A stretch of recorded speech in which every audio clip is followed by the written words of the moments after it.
एकीकडे भाजपकडून शिंदे गटाबाबत सबुरीचा सल्ला दिलेला असताना रवींद्र चव्हाणांनी 2 डिसेंबरपर्यंत मला युती टिकवायची आहे असं विधान केलंय।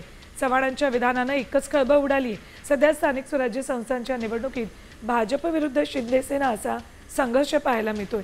यातच शिंदे सेनेचे निलेश राणेंनीही चव्हाणांवर पैसे वाटपाचा आरोप केलाय।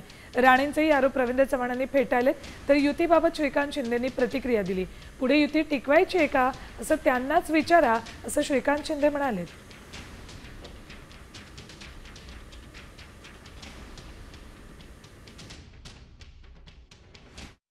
2 तारखेपर्यंत मला युती टिकवायची आहे। मी नंतर उत्तर देईन। नाही खरं आहे का बंदीला चालले म्हणतात ते खरं आहे का? खोटा आहे। खोटं आहे का? तुमचा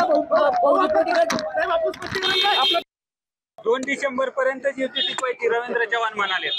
2 डिसेंबर पर्यंत मला माहिती नाही ते काय बोलले, मला माहिती ना। मग त्यांना विचारा, त्यांना पुढे पण टिकवायचे का।